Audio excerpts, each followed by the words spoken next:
talk. Let me speak my piece. It's for all my dogs. Coming straight off the leash. She kill them all like the Reaper. I need a girl like MEKA. She jumping out the gym on all them hoes. Shorty came straight out the bleachers. Hey, she the baddest. Hey, that girl too bad. Hey, she came through with the combo. Cause shorty too lavish. Hey, that girl she the baddest. Hey, that girl too bad. Hey, look, she came straight with the combo. Hey, look, let me talk my talk. Let me speak my piece. It's for all my dogs. Coming straight off the leash. She kill them all like the Reaper. I need a girl like MEKA. She jumping out the gym on all them hoes. Shorty came straight out the bleachers. Hey, she the baddest. Hey, that girl too bad. Hey, she came through with the combo. Cause shorty too lavish. Hey, that girl she the baddest. Hey, that girl too bad. Hey, look, she came straight with the combo. Hey, look, let me talk my talk. Let me speak my piece. It's for all my dogs. Coming straight off the leash. She kill them all like the Reaper. I need a girl like MEKA. She jumping out the gym on all them hoes. Shorty came straight out the bleachers. Hey, she the baddest. Hey, that girl too bad. Hey, she came through with the combo.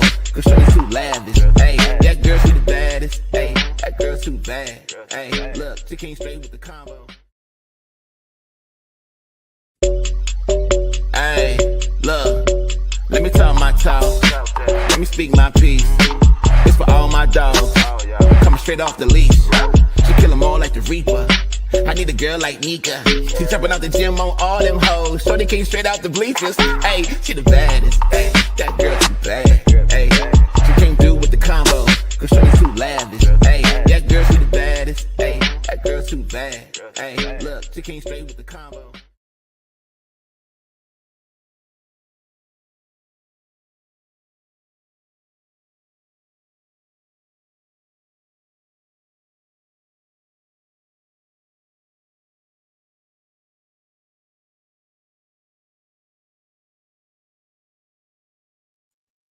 Welcome to From the DMV Live with MEKA. I'm your host, MEKA, and we are going to have a great show this week. So this week, we are having none other than, drum roll, I don't have a drum roll machine, but we are having Quentin Alexander in the studio with us. Quentin Q is what everybody calls him. So Q is, well, the first way I found out about him was I was on a red carpet and I heard Q, Q, Q everywhere, right? And I looked over and there was this guy. And come to find out, he was one of the starring actors in the film Stronger. So you all know about Stronger if you don't. Stronger is very similar to a poetic justice-y type feel. However, it's all the way DC. It's all the way, homegrown. So it has all of the homegrown stylists, the local stylists, like, the museum featured in their scenes. They have it's the writer of the movie or the writer of the book Stronger and maker of the film, who the film is based off, is a graduate from Howard University. It's definitely something to check out. And if you would like to check it out, feel free for free to check it out on Fossum today. So Fossum, that's awesome with an F in the front.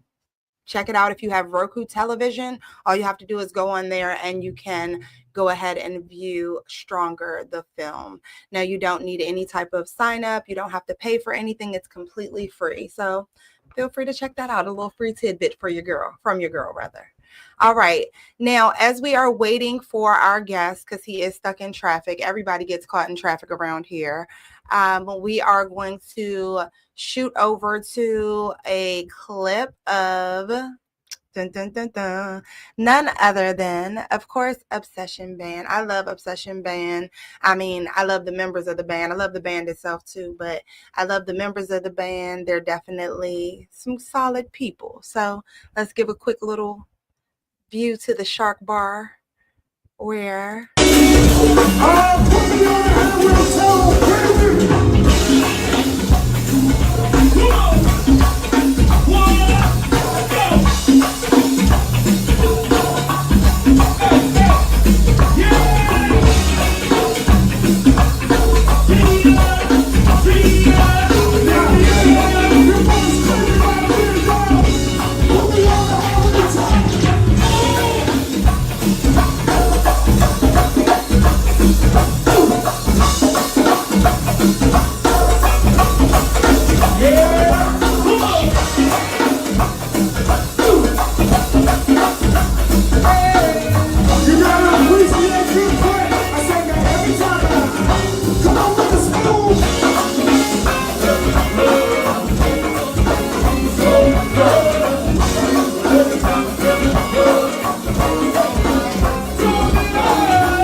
All right. So I don't know what happened with our connection there, but I'm back and that's all that matters. So I did want to talk to you all about something big that's going on. I know, we stay very positive over here, but we do stay aware, and staying aware is positive in my mind. So I wanted to talk to you all a little bit about the trial going on. We all know about the Sean Diddy Combs trial that's happening currently, right? Well, right now, with regards to that, let's see. We're going to delve in and do a little bit of overview of what's going on, starting off for people who don't know. So we know Sean Diddy Combs is facing federal charges. Sean is, of course, or Puffy Diddy, whoever we call him today, is, of course, a billionaire, or was a billionaire. I don't feel like he is today, probably.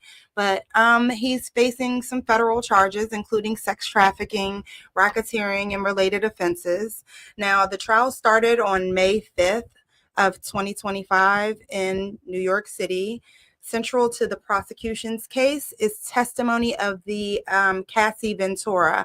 And Cassie Ventura, or actually Cassie Fine, is the is a new mom. So we want to say congratulations to her on her birth. And we want to go ahead and send our positive energy her way, because regardless of what happened in the trial, it can't have been easy having to be on, the stand at 8 months pregnant. I couldn't even imagine. So her testimony, however, is central to the case, and she has accused him of prolonged abuse as well as coercion. Now, over 4 days, Cassie Ventura was testifying, providing detailed accounts of her experiences during her 11-year relationship with Combs. She described being subjected to freak-offs, drug-fueled sexual encounters involving multiple participants, which she testified were non-consensual and left her feeling worthless. Now, the fact is, we all know that, trauma exists and a lot of people have to endure trauma. I think it says a lot about this young lady that, even after the trauma that she has endured, whether it be based off a bad decision she made or based off of, just force from a, evil person that she ran into. The fact is, she definitely is standing up, and not just standing up for herself, but for others, because we all know she's already received a settlement. So she could very well, run off into the sunset and not care about anybody else. So we're glad that she does, right? Now, a significant piece of evidence that was presented during the trial has been, of course, the surveillance footage from 2016, which is showing when Puffy assaulted her in, the Las Vegas hotel room. Everybody saw that. It was released by CNN originally. And I mean, when would we think we were going to see domestic violence firsthand on CNN?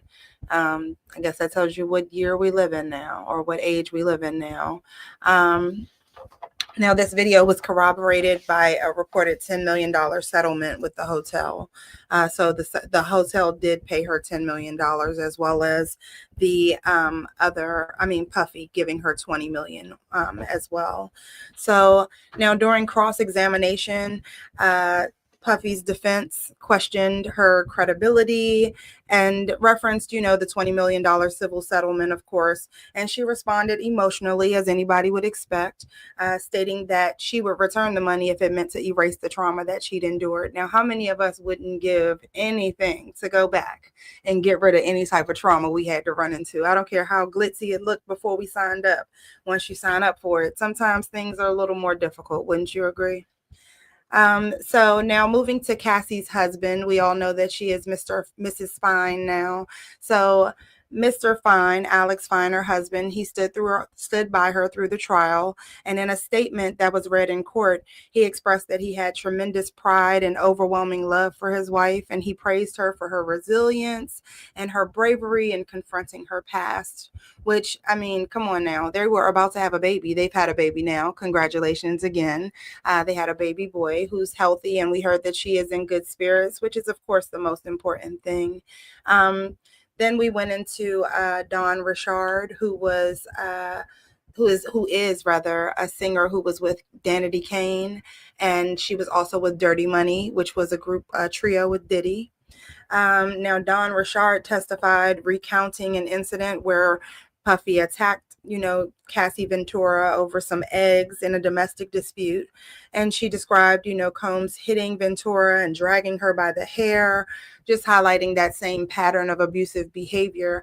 I think as the witnesses continue to take the stand, I think they continue to not just show that this was domestic violence, but show that it was another level. Because many of us have seen or heard of domestic violence. Once you put into place or add in there the element of guns and security guards dragging you back to, the person who's assailed you, I believe maybe, it might not be domestic violence anymore. I don't know. Call me, naive, but that's my belief. Now, with regard to everybody that's gone, today, of course, was a big, big day. They had Mia testify. Mia she's testifying anonymously. However, she came on very emotional, very broken, very traumatized, and from all accounts, she's also recounting a history of abuse with Puffy, as did, for that matter,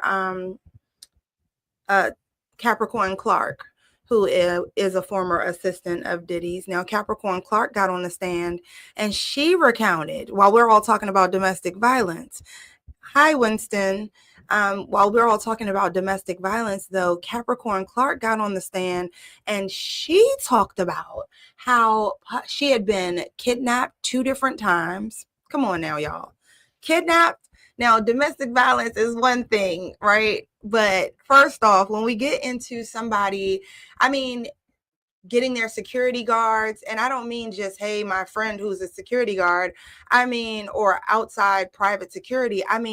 Combs Entertainment Global, security is coming running after you and dragging you back.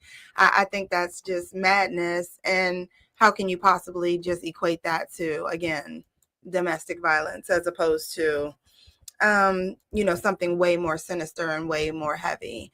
Now, with regard to how Capricorn Clark got through things, she actually really upset the defense's case, I'd say, and a lot of people say, because when the defense was speaking to her, they thought they cornered her and they asked her to, about a reference letter. Now, we all know how reference letters go, right?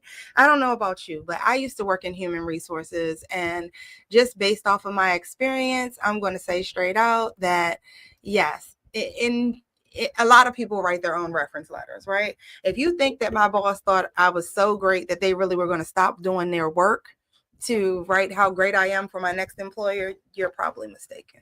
So in this instance, though, it's crazy because the defense brought up a reference letter because they're like, oh, Puffy was so bad. He treated you so horribly. Well, what's up with this letter? Dun, dun, dun.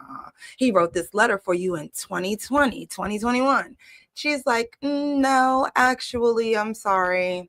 He didn't even write that letter. I wrote that letter. And I wrote it in 2012. Boom. Whole time the letter was a part of a settlement. So the only reason Puffy even wrote this girl a letter of reference was because of the fact that he was trying to settle with her, trying to get her not to badmouth him, tell everybody that he kidnapped her and everything, right? I'm just saying. So there's been a lot going on. It's been crazy. Oh, you also have Deontay, who testified, another former assistant, who spoke on how, he wasn't an assistant. He was Cassie's personal stylist. That's right. Because we had to talk 10, 15, 20 minutes in the courtroom about what a personal stylist is, because that was way more important than what we were talking about, I'm sure.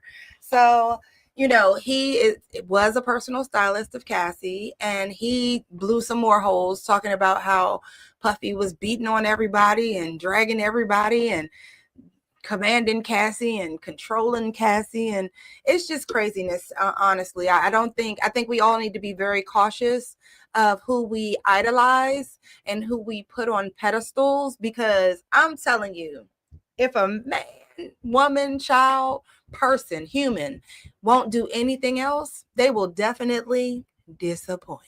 I'm just saying, because it happens all the time, and it's not intentional, it's not personal, but people are battling their own demons. Sorry, they're dealing with their own issues, dealing with their own past traumas, and oftentimes it pours out onto you, whether they mean for it to or not.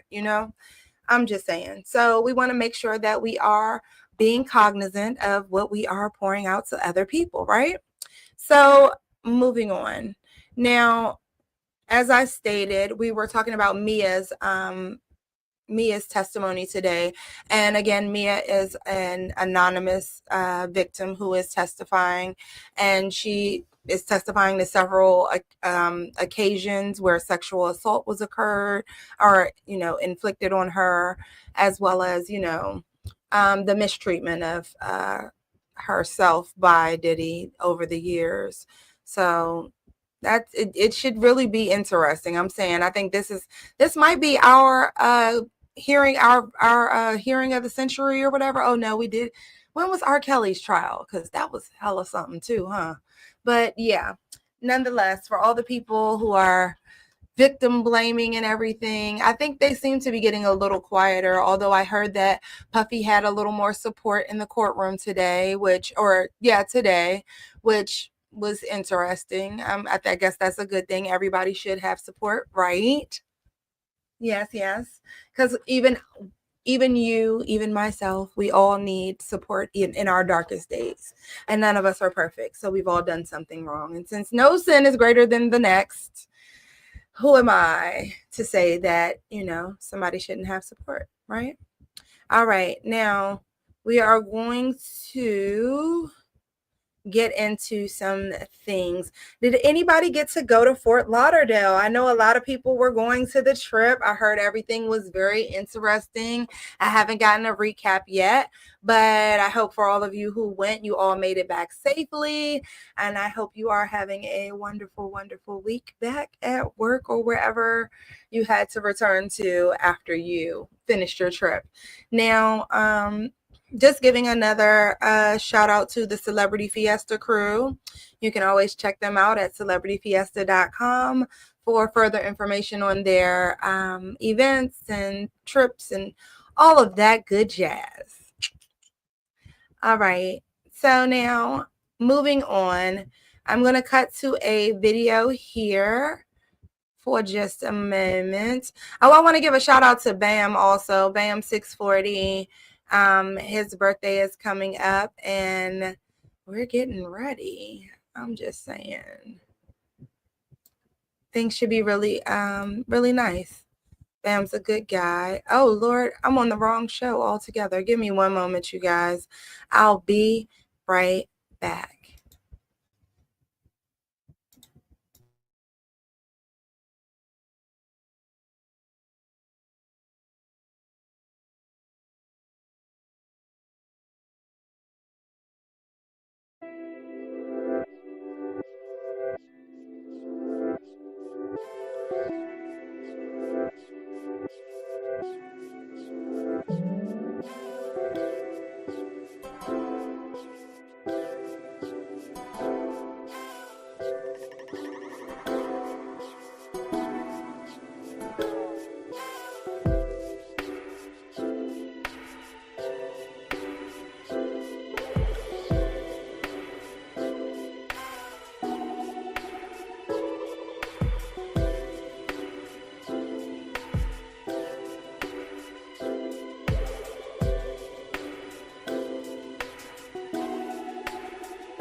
All right, and I am back. So now I have a new segment for you all that I want to touch on, and it is the DMV news. So for the DMV news, I am starting with Metro. So we all love Metro. Metro opens doors. Metro's $5.6 billion modernization plan is going on, though. So local leaders have committed to a $5.6 billion investment over the next 2 decades to modernize and automate the Metro system. So this plan is including introducing automated trains, modern signaling systems, and platform screen doors to enhance efficiency and safety. And funding will be determined individually by DC, Maryland, and Virginia, which is raising concerns, of course, about the reliability of contributions. Labor unions have, of course, expressed apprehension regarding the potential job impacts through, Metro leadership, and emphasizes job transformation rather than elimination. Now, we're all aware, aren't we, that even though Metro opened doors, the one place we don't really want them to open doors is, I'd say, Waldorf. Or in our neighborhood, per se. If they're not already there, we don't really want them. I'm just saying. Not at all. Metro is definitely the bringer of the people who don't have transportation into your neighborhood. I'm just saying. Unless you work there, in which case it's probably great. So now, without further ado, you guys, I'm so excited. I wish I had like some type of person to do a little drum roll for me, everything. So I have in the studio with me none other than, I told you I had this great guest. You all are probably like, yeah, you said you had this great guest at 4:00. I told you my guest is always what? Stuck in traffic, weren't you? Stuck in traffic. Traffic around here is no game. Everybody thinks Iverson Mall is not the happening place anymore. However, it is. I'm just saying. Traffic wise, anyway. Maybe right. Once you get inside, I don't know if we give. They got some good stores. We have cookies still, though. Yeah, know that. Facts. Always number one. So now you may have seen my guest in, let's see, a few little things, maybe a few places, maybe. You might have seen him at University of Maryland. Might have seen me. Yeah. You might have seen him on The Wire. Might have seen me on there. You might have seen him on Stoners. You might have seen him on. How about what's that good movie? Stronger. You might have seen him on Stronger on Fossum, especially if you downloaded that. If you looked at it on the Roku app, right now. It's out right now, free of charge. And you may have also seen him just being a great father, a mentor, a Black man in our community. No None other than the Mr. Quentin Alexander. Hey, I appreciate that introduction. You gave him the current ones. I like that. Yeah, we can't go back in the day. Now you started your roots, your foundation is back in the day, of course. Right, facts. But those foundational things, that rudimentary beginning is what got you to today. And now that you're here today, we are so proud of you. Listen, I appreciate you so much, and I'm glad that you allowed me to come here on your platform, and I appreciate you for working it out with me, because we was kind of missing each other, and I'm like, please don't judge my head, not my heart. You know what I mean? No doubt. But I appreciate that, man, and I'm here. So thank you, and I love the studios. Thank you for coming through. I appreciate you so much. Nice to hear. I appreciate you working it out with me, though, because I'm saying, I know you have a busy schedule. Mm-hmm. You are a VIP, a very important person yourself. Are we all though? I mean, we all try to be. I mean, what we all are, but we all should represent just as such. Exactly. And I think you do that very well. Thank you. Yes. So I told you all the first time I heard this man's name, right? I heard his name before I saw him. I heard Q, and I was like, who's Q? I'm working. And I look up and I'm like, what's your name? And he's like, my name is Q, Quentin Alexander. Right. And I'm like, okay, Q. And then I saw him act. And I must say, I was taken aback, because this man is not the same person.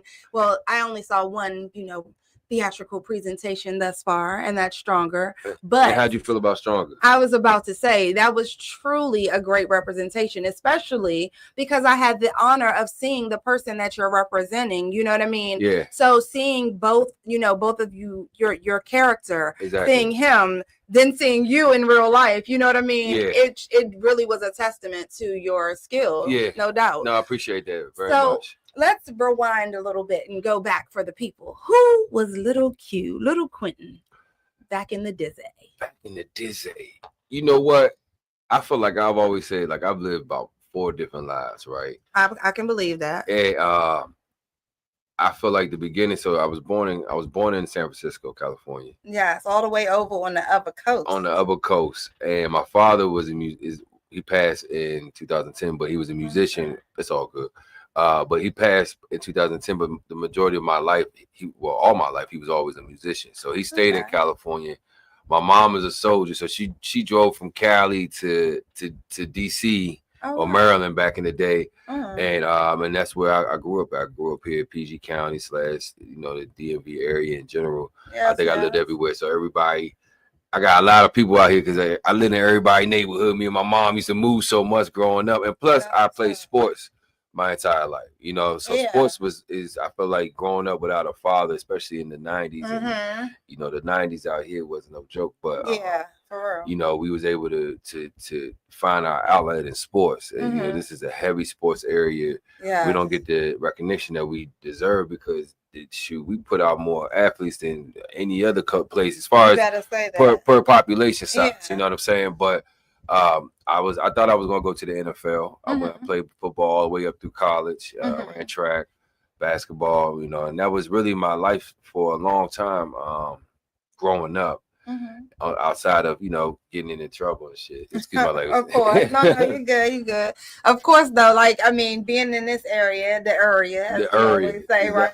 We always talk about the area, but the DMV area definitely has its rarities, I'd say. So, what age were you when you moved to this area? I think we moved over here when I was like 3. Okay. So you're definitely from the DMV. Yeah, I'm from. We lived in Jersey for a little bit. So actually, we moved to Jersey first. I lived in Jersey for a while, but then I started kindergarten and all that here. My mom's family, my mom's side of the family from this area. You know what I'm saying? So she just came back home for real. Yeah. So tell me this, right? When was the first time that you remember being exposed to go-go music? When do you remember hearing it? Oh man, in the 80s. In the 80s? Yeah, with Chuck and them. Go-go was doing the butt. What year was that? I don't even know. Yeah, whenever Doing the Butt came out, that's probably because back in the day, even with all the hip hop, every hip hop group had to have a song with go-go involved. Yeah. Salt and Pepper, anybody. You ain't really true. Yeah, every hip hop artist back in the day had some type of go-go beat, a hit that had a go-go beat to it. You know what I'm saying? So go-go for me is like hip hop in my book, and then it became just like Backyard and them. You know what I mean? I came up off of Essence more than Backyard in the early years. Yeah. And then it switched over to Back and Junk and all of that. That's crazy you say that. PA Palace, go get them tapes. Yeah, go get them tapes. Yeah. That's funny you say that though, because Essence was always like a grown-up band to me. When we were growing up, it was like Essence was the grown-up band. Essence was the grown-up band. Grown and sexy. Yeah, Essence used to be rocking to me. You know what I mean? And I think because I grew up with a lot of older cats a little bit, Essence was just like the one for me in the beginning. And then it was like I said, I'm a Backyard fan for life. I'm Backyard heavy. I listen to Backyard all the time still. But I tell everybody my favorite song is the Unabomber. I used to play it to my baby in my stomach. That was terrible. Oh, for real? Oh yeah, you was going. Yeah, I ain't mad at you. I used to play that. I used to play what is it? Yayo by what's her name? Erykah Badu. Yeah. And then I used to also play classical music.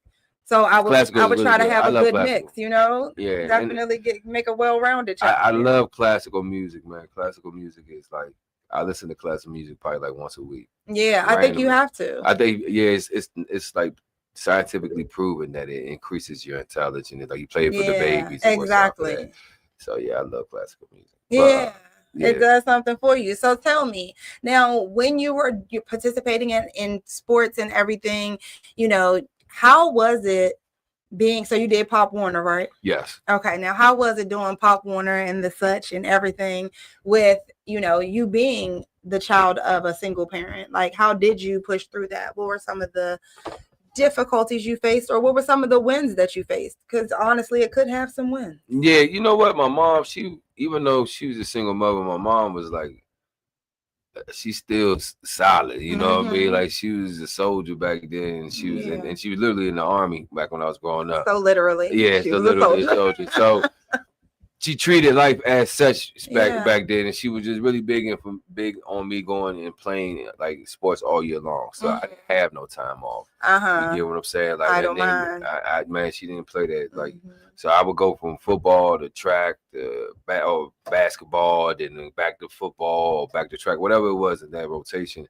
And I did really well, honestly. Like, I did really well in sports growing up. I was a real the discipline, I'm sure. The discipline, but just I was naturally, and I'm not tooting my own horn and nothing like that, but like I was the one of the fastest kids in the state. I used to win. So you were gifted anyway. Yeah. So I went to the nationals and track and AAU and all of that, and I won all the state titles growing up as far as track and field. What was your race? The 100 to 200 and sometimes the 400, but then we did good in the 4x1 and the 4x2 too. So I ran all the parent relays and all of that.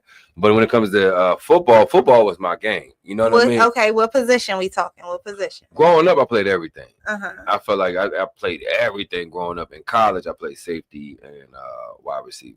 Okay. Yeah. And who is your football team since we entering into this time frame? Them good old 49ers. I guess we Niner gang. At least you're not a Cowboys fan, so we can take that. Don't even. That's like thing. You know what's crazy? I used to like the Cowboys like when they had Michael Irvin and Emmitt Smith on the squad. Like, I used to like them. You know what I mean? Like, I like Michael Irvin. I felt like he was like a dog, and I like Emmitt Smith. I thought he was good. So you know what I mean? But nah, I'm a Niners fan through and through. Like, no game. That's kind of like I like Jalen Hurts because I just like saying Jalen Hurts. It's just I like his name. You like his name? Jalen Hurts. That's all you like him for? That's what I say the whole time. Yeah. I'm definitely a Redskins fan down to the core. Oh, you okay? Down to the core. Commanders. I don't even know who that is. I like a little. The Commanders went far last year, though. So you say. I saw the Redskins go okay, far. Well, I like a little racism in my football. I ain't mad. I'm just saying. You got to keep it at its roots. Yeah, you crazy. Keep it at its roots. I like a little racism in it. That's a gift for you, by the way. Thank you so much. I was drinking the water and I was looking at this cupcake. Like, is this mine or not? Yeah, it's just a teaser. No, that's why. I try to always get a cupcake, right? We're in Iverson Mall again. I love Iverson. Yes. Cookies, and so you have it's cookies, right? So I got a snickerdoodle cupcake. Oh man, that's beautiful. And it's from we have the cookie place that everybody's used to, but then we also have this cookie place called Pro Cakes that's right beside that, and that's the Black-owned cookie place. Got you. Right. And they add a little brown sugar, baby. Okay, so we got to start going to what's the name of it? Pro Cakes. We got to start going to Pro Cakes when you come to Iverson, because the old snickerdoodle place ain't Black-owned. It's not. It's a little, they are of color. I'll say that. Yeah. And I think we've been supporting them long enough. Ain't nothing wrong with this distributing that love. Yes, and at Forestville Mall we don't have a choice. So therefore, at Forestville Mall you can give them your money, and at Iverson Mall you can give split it up. Yeah, the split it up. So now tell me, how did the dream switch from football to acting? Where did the acting bug bite you? It's crazy. I had this conversation with my mom. My mom be keeping all of these old projects and stuff like that. Their parents do. She just waiting for the Oscars. Go ahead. Right. So look, I had this, and I thought at the time all I cared about was football and track. Because at one point I was like, maybe I'm gonna go to the Olympics. Right. Once I got older, I was like, that shit ain't happening. I ain't going to the Olympics. But I know that football, I can make it to the NFL. So in my brain, I thought always, I thought that was my only goal from back in the day. And then I seen this project I did when I was like in the 4th grade, and I think I was 9 at the time, and they said, "Where will you be at in 10 years?" And I said Hollywood instead of saying the NFL or the Olympics, which I was really dead serious at that time. So that's why I don't know when it really. So I did like when you go to summer camp, they had like plays and shit that you gotta do. Yeah, I did a Lion King. Okay. And I was Simba.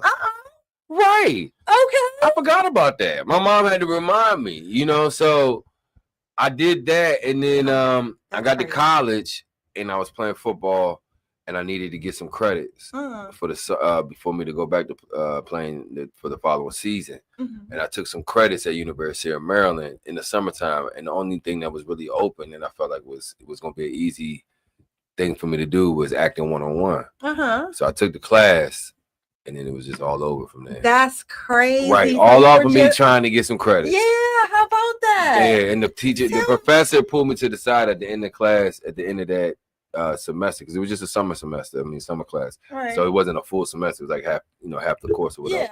And he was like, "I think you should go into acting." That's amazing. Yeah. And at that time, I was like, "Yeah, all right. Just give me my grades so I can get back on the field." You know what I mean? Right. And then the rest is history. Wow. So, what was your first actual job that you secured?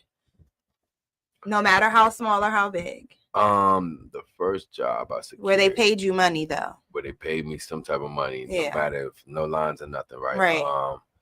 My first job was State of Play. I think that was with Russell Crowe, Ben Affleck, and I was just an extra on there.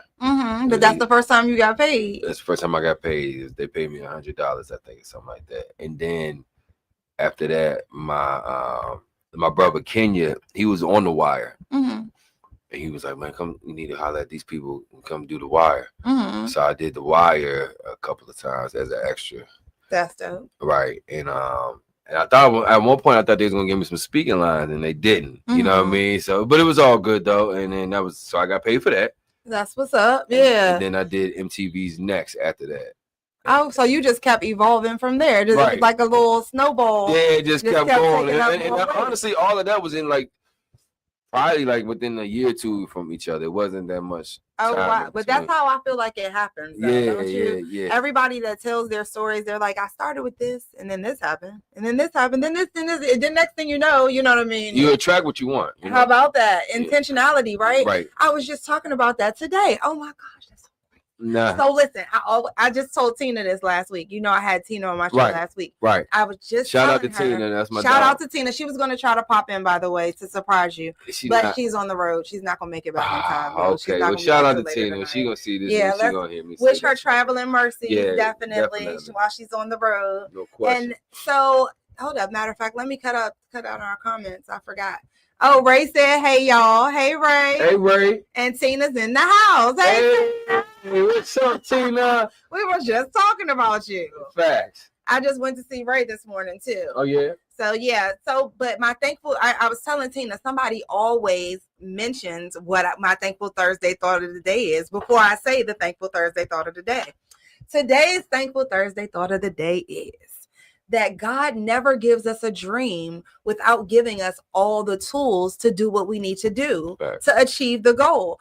So oftentimes, though, we have the dream and, where do you sleep? In darkness normally, right? Right. So you wake up, it's dark, you can't really see the dream clearly, right? It's fading away. However, your job is to step out into that darkness, step out on faith, literally. No question. And just start moving. If you just start moving in that direction, you're going to get there. You know what I'm saying? No question about it. So that's my Thankful Thursday thought of the day. Yeah, no doubt. So now with regard to your evolution and your transition and growth, now you started off, you went for your first audition. How did that feel? Like my first audition? Yeah, how did it feel when you showed up? What were your thoughts?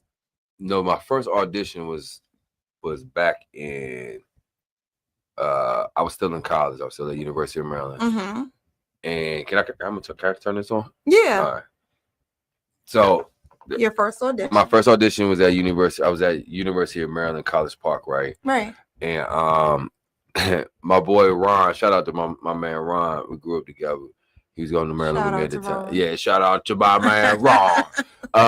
We was going to school together, and he's a good looking dude, tall, very in shape, you know. So he was on his modeling thing at the time. He was going to try to get into it. So what they was doing, they had one of those talent searches. This is back when they had the real talent searches going around. Yeah. You know, I don't wanna date myself out here, nothing.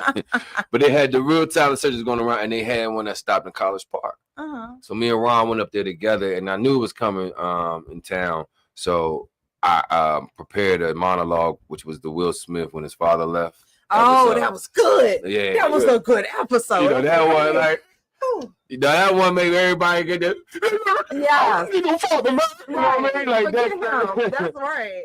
And it's why you don't want me, man. You know, that part. That was the part. Right. Everybody got the crying. You know, so I went, I studied that, because Will Smith was like my favorite actor at that point. He still is. Don't get me wrong. But I studied it, and then I went and did that, performed that. That was the first time I ever performed that, did that monologue. Then they sent me and Ron to Philadelphia, where they had all the agents and stuff at. So they had like 300 agents. Right. From all around. I'm talking about like from MTV to real agencies and stuff like that, major agencies. We had to do it in front of a crowd of like 600 people. Okay. And so that was like, I feel like that was my real first audition. Was like That's that dope. in But front wait. of a ton of people though. So here's my question. You practiced, you know, worked on it and everything, right? What were your nerves like though? Were you like, oh, I got this? Or were you like, I got this, but I feel like I might not got this because I feel these little bubbly. Man, the BGs was in the building. You hear me? I got up there, I said, gotta get through this. Gotta push through. I'm a man. What was your attack for it though? What was your plan of attack? So did you look at one person in the crowd to try to calm yourself, or did you try to like look I black out everybody? for real. I kind of black out when I do things. Like I'm like one of those people where I think because being in sports for so long, excuse me, I've been able to understand what the moment means. You know what I'm saying? And kind of like zone out. Yeah. I think one of the best zone out sports that you have to be, like, one of the sports you have to zone out the most in is track. Definitely. You know what I'm saying? Yeah. Because track is like you sitting there, it's you versus the world. It and the crowd right beside you. And there's people right there, bam, bam, and you really like, you gotta kind of like wait for that bow, and between the time that you get ready in your stance, and the gun go off, it's probably like the most heart pounding like moments that you gotta kind of like breathe through and all of that. Yeah, because you know it's just you against the world. So I feel like because I've done so much in sports, I was able to kind of like understand the moment. You know what I mean? At that very moment, and even though it was like, I mean, I might be under valuing the number, but it's probably like 300, 400 people in that room at the same time. It's crazy. So it was cool. That doesn't even. I mean, it might have been 600. So it was crazy. It was a big old auditorium. It was major. Tell me, am I wrong though? Right? From my experience, right? The craziest part about that is it's easier to perform in front of a room of 1,000 people than it is to perform in front of a room of 5. Yeah. Any day. Any day. And it's weird. And it's weird like that because I guess I don't know what it is. It is like that though. Like it's like you feel like they can see in your soul or something. I'm crazy, man. Like but I love it though. You know what I mean? Which is why I'm in this field, because I think that drive or whatever that butterfly feeling that it is. Yeah. I think that makes me excited. You know what it probably is? It's probably conquering it. It's probably the satisfaction of overcoming it. Right. So having that feeling is like, all right, I might not like that feeling. You know what I'm saying? What I did. Let's just go through it. And I really, it takes, I get nervous at weird moments. I don't get nervous with like in speaking moments. You too. You know when I get nervous? I get nervous when a guy randomly walks up to me. For real? When I'm out in public. You? Just randomly. I'm like, so you do interviews. Yeah. In red carpet events with cameras and lights and everything else. You talk to all kinds of different celebs and all of that. Yes. And you get nervous when a dude walks up on you? Randomly, so random. When a guy, like if I'm walking, say if I'm in the grocery store, right? Or I'm just walking down the street and somebody suddenly is here, I feel like a spotlight just dropped on me or something. And I'm like, What do you want? Why are you talking to me like so, I just? let me ask you this. Then. I feel like this the is a good biggest question. I like this. Ask women this: how often? Because women have a problem with guys talking to them sometimes, and then they have a problem with guys not talking to them sometimes. So, how often do you feel like guys will approach you when you're out and about? On like percentage wise, or if you out throughout the year? Rarely. Very rarely. A lot of women say that. The guys that approach me are what? Are generally the guys that are like, "Hey, what's your name? Yeah, that box over there. That's where I stay. You want to come visit?" Oh, damn! Here we go. Like those are the guys that seem to feel confident approaching me. It's always the ones. I can't lie. Like that, most of the guys that approach me, I'm more like, "Why did you feel like like you really thought this was it, huh? Like, did this seem?" So you I'm really nice. The ones that you want to approach you, they don't say nothing. No, not generally. A lot of women say that. That's just interesting to hear you say it from your perspective. No, generally speaking, that's even with my friends and stuff. Though they say the same thing, that like they don't get approached a whole lot. But it's crazy. My homegirls be saying the same thing. Yeah, whereas guys assume that like there's always a guy trying to talk to us, and it's of course, especially if you got a girlfriend, you be like, "Oh, yeah, I know they all up in your face." I get that conscious. Him with the mind, not now, not kill everybody up in there. You, let's go. Right, literally. Like, nah, but that's what dudes think when their girl go out more than anything else. Like, yeah, somebody sliding her a drink or something like that. But exactly when you talk to girls, they be like, I ain't hear nobody talk to me. It was dry. Right. It was dry. I was like, damn, how was it dry? When I run into a jealous dude, they're acting like guys are running up to me, giving me $1 million bills. Like, hey, look at you. Right. That hair. I'm telling you, that's what dudes be thinking that's what's going on with their girls. Shampoo or something. Right. And I'm like, and nobody's ever done that to me. It doesn't happen at all? No. That's crazy. So look, that brings me to one of my major questions for you with regard to your being an actor. You're having to do different scenes. You're having to do different romantic scenes and things like that. How do you do that? And traveling in itself, you know what I mean? But do that and do relationships. How do you handle that? That's a good question. I was in a relationship most of my life, I feel like, because I got 3 kids. So I was with my children's mother for an extended amount of time.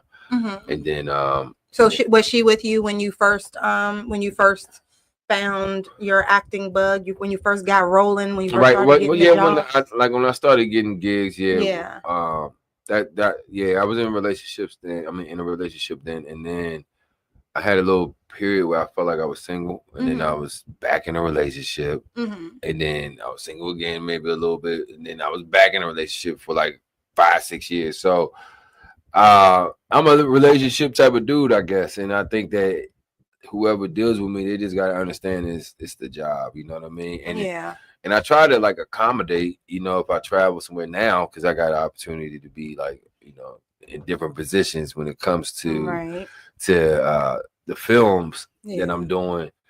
Now I got a little bit more leverage to where I can be like, hey, come down here with me, like, you know what I'm saying? Like, and I do feed off of like being in a relationship with somebody, and they know nobody's gonna support you like your woman, you know what I'm saying? That's true. Like I gotta have 100 dudes that's my guy. You know what I mean? They might be like bigging me everywhere they go, but ain't nothing like having a woman on your side, especially in this type of field. So I think a lot of people be like, well, it's a lot to deal with. It is a lot to deal with. Yeah. And I'm not even going to be funny when I say that. Like, to deal with me is to have a thick skin. Right. And I don't make light about it. And I know some people might stray away from that. And that's cool, because I ain't for everybody. You dig what I'm saying? Say that. Right. I mean, in any way. And no matter what the situation was, not everybody's cup of tea. Not everybody's for everybody, and I'm not for everybody. I'm for whoever that's for me. So I feel like with me being in this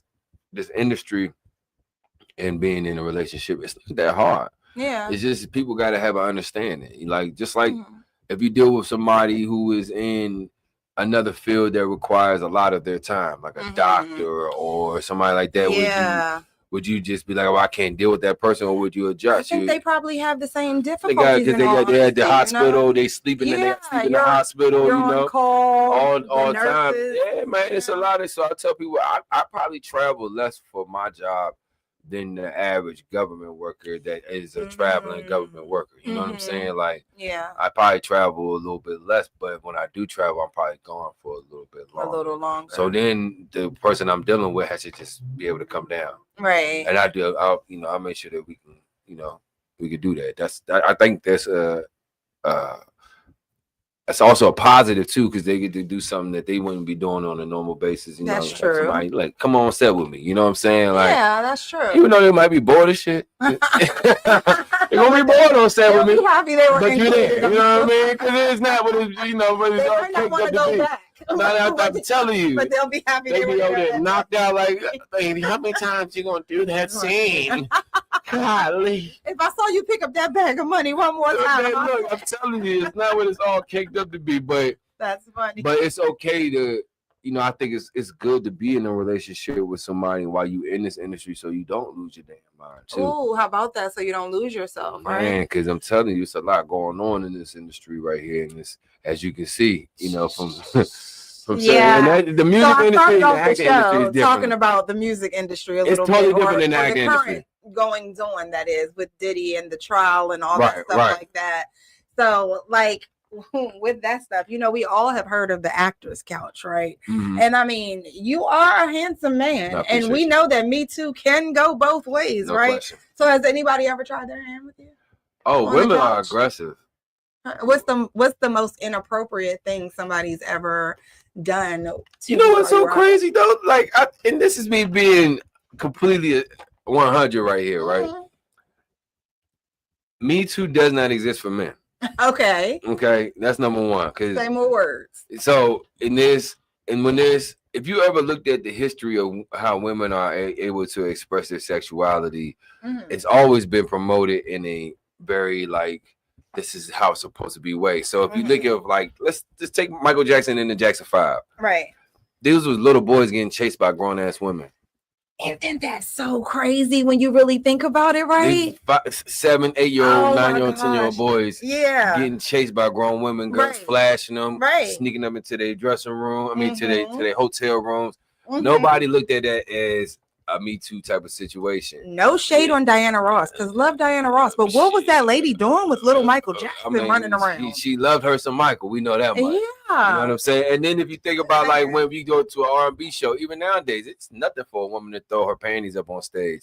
It's nothing for a man to look at Drake. He was getting panties thrown on him this last tour the whole time. You know what I mean? He was just every city he was going to. Look how Usher could, you know what I mean? Like if a man were to do that to a woman, at an R&B, like if a man were to throw his drawers up at Beyonce, he'd be a wild boy. He'd be a wild boy. It's the same. A good point. You know what I mean? Yeah, men, R&B singers could walk through a crowd full of women. The girls could be pulling all at their shirts and ripping their clothes off and smacking them on their butt and grabbing on them, trying to kiss them and stuff. Yeah. Imagine if a woman walked through a show with something like that. And they have the same enthusiasm as the women did to the men. That's very true. And it happens all the time. Look, go to a Babyface concert and watch him walk through a car. Why did you just say that? I was just about to say I saw Babyface strip the last time I saw him in concert. That's what and I didn't know he was stripping. No, he stripped on his own record. Okay. Babyface was getting stripped. And went running around the stadium. I didn't know that Babyface. Is he still in shape? Is he in shape? I was just amazed. I couldn't run that stadium, I don't think. And not in that swiftness. And you know what I mean? Yeah, but he was definitely getting grabbed on. He was getting grabbed on, right? Yeah. I mean, and it's just. I mean, I had $1 ready because I had $1 in my. I didn't have $1. I had a Sam's Club card. Oh, no, you did. But I was you gonna give him the Sam's Club? He can use it. He gonna go in there and start swiping on you. Swipe it, baby. But all right. So tell me, in your career, right? When have you looked up? Because you are definitely officially an actor. You're in it. You an actor. There ain't no question about it, right? Mm-hmm. When did you look up and say, "I'm daggone. I'm kind of doing the daggone thing. Like I'm here. You know me. I'm here." When did you look up and feel that moment? I probably still haven't felt it yet. I feel like I'm still like trying to get there. I think I'm always so ambitious and so goal oriented, and I'm like a perfectionist to the utmost that I don't even know if I ever feel like that. I think it's been I'm being honest. Like I love drive and I love being hungry, and I think that there's moments in my life where I reflect and I'm like, you know, it was a good moment right there because I'm not. Yeah. You know, I think a lot of times we don't even realize the moment that we're in until it's over with, right? So How about that? So and I Because we don't savor them. We don't savor them, and or it's like, for instance, when I did it's the show called Pigeon the Series. It came out on Amazon. Well, at first it was just a YouTube. But it was a SAG show. And I was a lead on it. And it was a SAG show, and we did a lot, and it showed me a lot on the acting. As far as acting, it helped me grow, but I hated it. Why? I just didn't like the show. Oh, okay. You know what I'm saying? Right. Just being honest. Right, You know what I mean? right. Like the overall, the project, I wasn't a fan of it. Right. And I don't want to say I hated it. That's not. But you know what that sounds like to me? What? That low key sounds like when you felt like I'm an actor, because this is what I do for a living. Right, but that's where I was going with it. More so that I'm kicking it. So COVID, so it went. I probably didn't hear about it for like 6 years after it was on YouTube, but it got like a couple of million views on YouTube, so it did really well. Yeah. COVID comes around, and then it lands on Amazon Prime out of nowhere. So that was the first time I actually seen my own stuff, wow. like a series, Yeah, on television. And I probably at that moment I was like, oh, this new feeling. You know what I'm saying? Yeah. Because I've been on television, but I just hadn't seen something that I'd starred in, and I had a project that you know that I thought was gone. Yeah. Get picked up by an actual real network like an Amazon. You know what I'm saying? So I think that was probably like a moment, and then I think a Wesley Christmas was probably like the moment where I felt like, okay, we here. You know what I mean? Like not necessarily like this is the end all be all. This is what's gonna take me to the next level. But I just felt like as an actor, I felt like I can go on the stage with people. I'm with the Jasmine guys, and I'm in the scene with people that I actually grew up watching. Yeah, you know what I mean? So that's a different. That's feeling. Official, right? Then that's the official part about it, and that's when I felt like, okay, yeah. Now, tell me, a lot of people don't know, right? But so, what are the benefits of being a SAG actor, and what is a SAG actor? The benefits of being a SAG actor, there's benefits and there's setbacks to it too. So the benefits of it is you're supported by a union. You are, which is the Screen Actors Guild. Right. You are expected to get a better pay. When you are in SAG, the timing of things is more important. So like you're supposed to get, like you do an independent film and they SAG, they keep you on set for 13 hours without a break yet. Because there's no union. There's no union and there's no guidelines to it. So the beautiful thing about me growing up in this game is that I started out in SAG projects. Like I said, Pigeon the Series, which was a SAG project. You know what I mean? I did MTV's Next. I did The Wire as an extra, but even as extras, I was able to sit back and really peep how that game is ran, right? Even though I wasn't doing anything as far as acting wise, I was just able to watch how SAG projects are ran. So you're supposed to get a little bit more breaks, more money. That's supposedly. But nowadays the independent films are paying just as much as the SAG films. You know what I'm saying? Okay. As far as that says a lot. It does say a lot. Yeah. And which is why they went through all of that as far as protesting and striking or whatever back a couple of years ago. But yeah, those are the benefits. You're speaking of the writer's strike, right?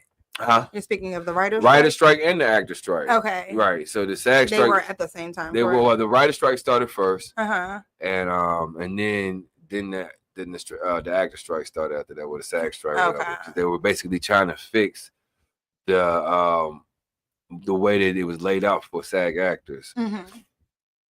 Whether that's happened or not, I haven't really seen the difference. But now, what's the downside of being a SAG actor as opposed to non-SAG? Because I've talked to some people who are non-union, and they say like, oh, they've heard that you can't participate in certain projects if you're a SAG actor. Yeah, so if you're a SAG actor, you're supposed to go through Screen Actors Guild and ask for what do you call that when you get like somebody they authorization? They kind of like an authorization, but like an exemption. Oh, okay. So you can go do a non-union film. Oh, okay. But it's, you're not really supposed to do non-union work. Mhm. But say like right now, there's not a lot of auditions that are just floating around like they used to. Right. I think the whole Fire and Cali thing kind of like messed a lot of things up, in my opinion. Understandably, I'm not sure. though. I mean, Right? that makes sense. Yeah, sure. My heart goes out to all the people that lost, but it's a lot of people, a lot of big wigs out there where that area burnt at. Right. That their houses is like they trying to figure that out, but you can't do as many projects as you would love to do if you were a SAG actor. If there's like right now the non-union game is kind of winning, right? Because they're paying just as much. Where they have some roles right now to fill. They got roles to fill, and they actually doing it, and they putting out good content, and then some of them are actually getting picked up by networks. Yeah, how about that? So. That part is like, even with, it's crazy because it's just like it's the movie game. Not the movie game, the music game, just in movies now, and in it television. is. And you know what it is that it's a lot more platforms. Mm-hmm. Exactly. Platforms make a big difference, and then especially the Black-owned platforms, there's a lot more availability and opportunity, right, for those people to have their projects or they even if it's a script. You know what I'm saying? The script's picked up if they got a good written script out there. You know what I mean? Yeah. It's just a lot more people out there that are like able to kind of like shop their stuff off. As back in the day, you had to know somebody to be able to shop your stuff. Right. You know just like with music. When just we like all found out we could buy our own labels, everybody was like, I'm getting a label. I got a label. Right. And now, I got a label though. Exactly, facts. And just like with music, you can put your stuff on YouTube, and kind of see where it goes from there. Like Issa Rae was on there. That's what I was just supposed to say. Look at Issa Rae. Yeah, there's a lot of projects that came out like that. That did even like I said, the Pigeon the series. Yeah, it was on YouTube first. Right. Even though it was a SAG project, they put it on YouTube. It's on Amazon. Now I think it's still on there. I don't know if it's still there or not. I think they bought it. I seen something on my IMDb the other day. I ain't paying no mind off, but. So now tell me, the first time that you saw yourself on the big screen, what was your immediate reaction inside? Because I'm sure you didn't show anybody anything, but inside, what was your reaction? My immediate reaction, yes, was Mama, we made it. We made it, Mama. You ain't gotta work no more. I got it from here. Man, it's a weird thing to see. It's almost. I'm not really one to get excited very easily. Mm-hmm. You get what I'm saying? Like because I don't know what it is. I'm just never been. Do you not get excited easily, or do you just not show excitement very easily? I think it take a lot for me to be excited. You know what I mean? Why? Because I don't know.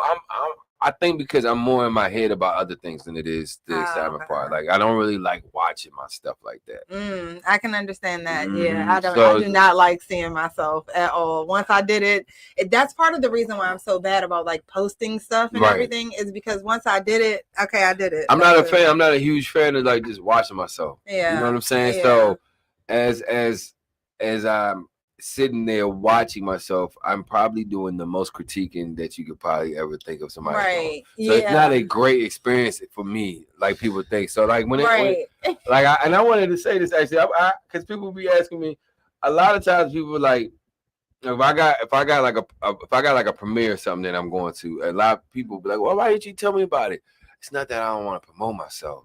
It's just that I'm going to watch this for the first time with everybody. Oh, so what if I don't like it, I don't want to have to fake like I like it. And it's just so much, it's a lot of nerves as far as, because I'm critiquing myself. Yeah. The entire time. Yeah. So what you're watching it for is for entertainment. Yeah. I'm watching it for technique. I'm watching it for what look good, or why did they keep this shot and not that shot? Oh, I hate that angle. They had another angle they could have used on it. Why did I bite my lip like that? You look stupid. You see how you look stupid. And that's what, you know what I'm saying? So that's what's going through my brain. And so it's really like to watch yourself on the big screen in an audience format might be one of the probably like most nerve-wracking things I've ever had to do. I can only imagine. And I don't like it. Especially because while you do look the same, it's very easy to miss you. You know, like, oh, that's not that guy. You know what I mean? It's a big, huge screen. So it's very easy for somebody to be talking about you and be right beside you. Man, you know what I mean? I'm telling you. When we did Stoners, Mm-hmm. it was a young lady, but she was, probably like in her 40s, 50s, young lady. Mm-hmm. She was sitting next to me, but she was very outspoken. Uh-huh. And she was talking about everything that she did not like and everything that she did like. So then when my part came up, you were nervous. I'm like, okay, say what you gotta say, sister. Because I like constructive criticism. I don't like to just be told I'm doing a great job all the time. That's coming from the sports side where I want to be able to, because I want to grow. Yeah, I want to be better. I want to be better on everything, everywhere, every opportunity that I can. And let me know. If I don't look good, let me know. Yeah. But she was like, you did that, damn. You did that, Slim. I'm like, all right, baby. All right, cool. I step back a little bit and kind of let myself, you know what I mean? Yeah. Enjoy it a little bit more, because it's weird funny, like that. Though. But yeah, I do the same thing. I'm not a big fan of watching myself like that. It's hard, right? It is. It's tough, and I don't know why. I just never been. I think it lends itself to those tapes, those recordings, that were put into your head when you were a little kid. Yeah. Whether people meant to put them there or not, people don't always know that you're just a little recorder. Right. So there's these little recordings I think we all have in the back of our head that when we watch ourselves, specifically people like yourself or myself, who are like hypercritical of themselves, I think it's like you hear in the back of your head, like, oh my God, you didn't see that. Why didn't you think about that? All those things you just said, those are just the tape playing in the back of your mind. I'm telling you. When in all actuality, you need a new tape that says, of course oh no, that looks good. Everybody gonna love it. Great, yeah. I look great. I'm killing that. It's a whole, I know. Yeah, I like the way that you put that. Because the fact of the matter is you wouldn't be killing it and you wouldn't be booking all this stuff. And I wouldn't have heard your name from across the room. Right. If you wasn't doing some big things, if you wasn't making some noise around here, you know what I'm saying? To do something out here, man. Let your boy rock out. Yeah, that's all I'm saying. I appreciate that, though. Yeah, that's no doubt. And that's a good way to do it. You're a very inspirational person too, right? And whether you mean to be or not, which I don't know. I know you're cognizant of it, but I don't know that you actually are intentional about it all the time. You just are pretty inspirational. So I appreciate that. But I'd like to know from you, who inspires you the most in your life, or who has inspired you the most in your life? I got a few people that kind of like. My mom's one of them. Shout out to mom. Shout out to mom. You know, she's a strong woman, man. I seen her do a lot of things that a lot of people probably would fold under. I seen my mom push through and then really, really like stay 10 toes down and not really change her personality. But still, my mom got like a real bubbly personality. She cool. You know what I mean? Like she be chilling. She was just at the last premiere with me. She was talking on the red carpet, and I was like, look at mom. She be, that's her thing. So she's shining. So, inspirational in my personal life. Both. Okay. Period. Yeah. You know what? I was able to come up with Chadwick Boseman in that group, right? Mm-hmm. And I've been able to be around Chad. Yeah, I was about to say, tell us a little about your history. Yeah, so I moved to New York in 2009. While I was up there, my big brother, Greg Reed, he's an actor as well. Mm-hmm. He's from here, he's from DC. Oh, shout out to Greg Reed. Yeah, they all went to Howard. Tall Greg Reed. Tall Greg Reed, right, exactly. Oh, chocolatey Greg. Yeah, I ain't gonna call him chocolatey. That's not wrong. He's sharp. We Nestle. No, exactly. I guess Nestle's has nuts. He's Nestle's. I could be Hershey's. Yeah, you Hershey's. He Nestle. Yeah. But Greg, came up with that. That was his group. Yeah. And he took me under his wing, and I ended up living on 619 Gates Avenue, which is in Brooklyn, with me, Logan Coles, Greg. Greg was on tour with Felicia Rashad at the time.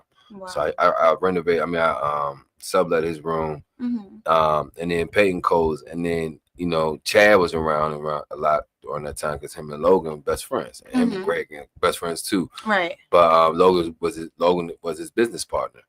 So, but I knew Chad I met Chad way before any of it. Like nobody, but I probably had more followers than Chad when I first met Chad. How about that? Yeah, like that was just good to see him become the person, because that was people don't realize it was like a really quick window from when he was nobody to the Black Panther. Yeah, it's like 4 or 5 years. You know, a lot of people don't realize that. That's what we were just talking about earlier, right? How it was like bam, bam, bam. Because I think he got 42 when he was probably like 34, 35, maybe 36.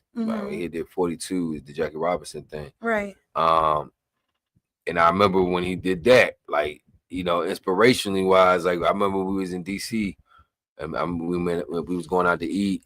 And yeah, it took him a while to get there because he was like, man, Harrison Ford flew me in. I'm like, what? Like, yeah, what?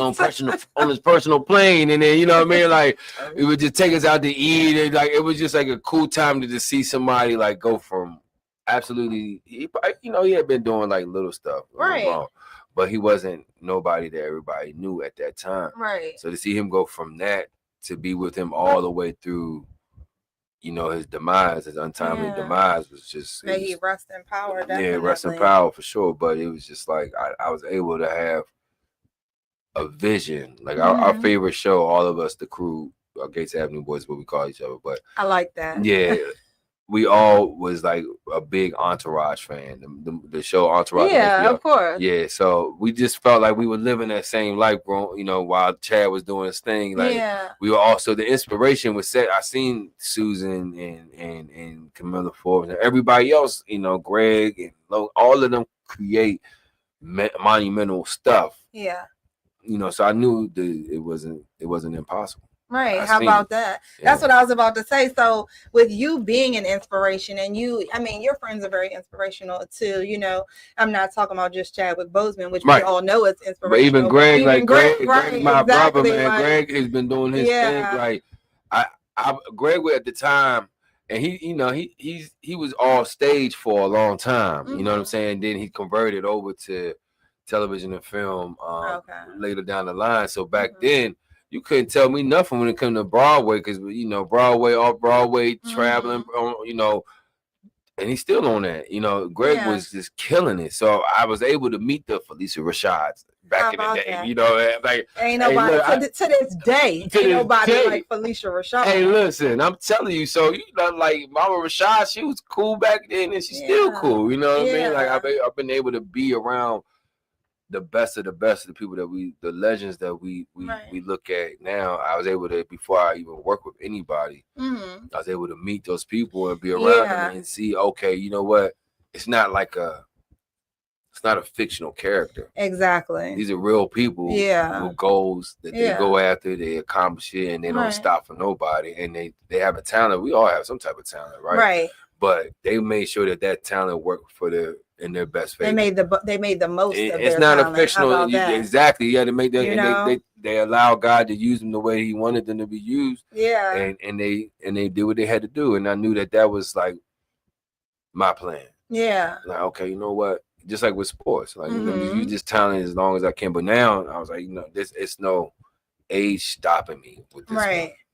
Now tell me, how hard did the loss of Chadwick Boseman hit you all as a group, since you all did have, your history, and you all do have so many commonalities, all of you all? How did that affect you all, or how did you all push past that? Man, that jump was crazy. Like losing Chad was like a dream almost. Like I still kind of like, it's kind of tough on me still, but I had my moments, like, and I tell people like me and Chad grew into being like a big brother to me. Right. You get what I'm saying? It's not somebody I talk to on a regular basis, but I was around him a lot. Yeah, he was two of your friends' best friends. Two of my friends' best friends. So at first we used to butt heads. Yeah. I wouldn't say we butt heads, but he was so much different than me. When I first met Chad, I was in the streets still. You know what I mean? So it was kind of like he was going in a different direction than me. And he, anybody know Chad, he's a different individual. You know what I mean? Like to know him is to love him. But he was just so much more advanced than what I knew at that time. He was already thinking on positive levels. Right. Positive when I was still in my dark stages and still trying to figure out where I wanted to be as a person, as a man. How about that? He already understood where he was going. He understood how he was going to get there, and how he started headed there. And then after a course of time, probably when I met Chad probably in my early 20s, right? And then he died in his 40s, like 42, I think.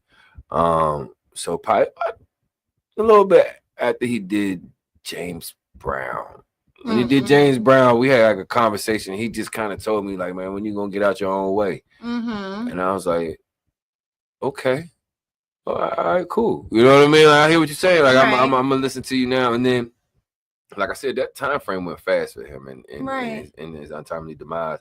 So between then and me, I always loved him. It was always my brother. But between that, I started to realize, okay, I need to kind of pay more attention to what is going on. I'm just around it. But for you, if you're around somebody and y'all around eating dinner and regular stuff, it don't, like, you being whoever they are, it doesn't. It's not who. It doesn't hit the same. Nah, because this is my family. You know what I mean? Like, we family at this point, so it don't mean nothing to me. Like, I bet even though I was around him doing some major stuff, and I recognized and I understood it, it just wasn't as it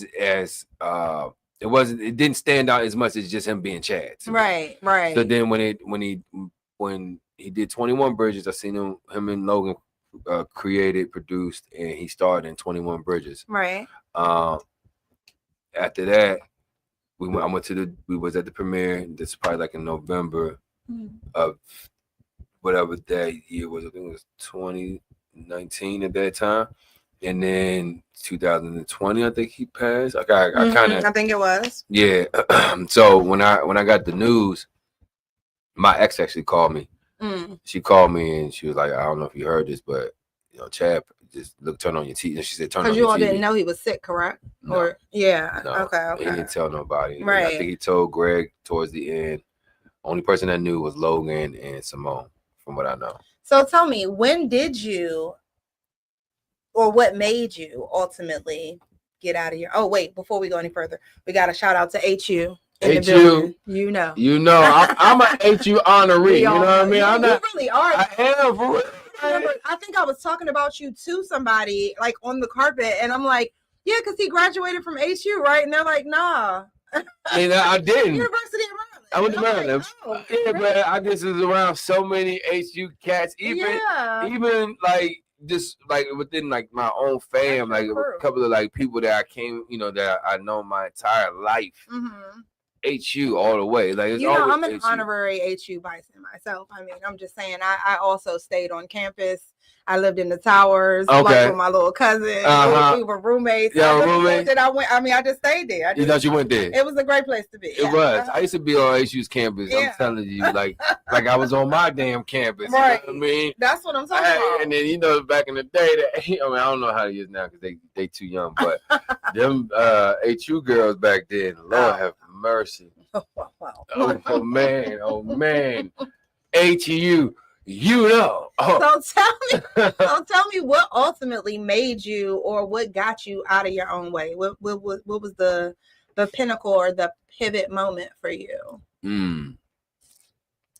Because we know, you were in the streets, it's kind of like, it was a little street friendly. Now you're more hood adjacent. I'm hood adjacent. I like that.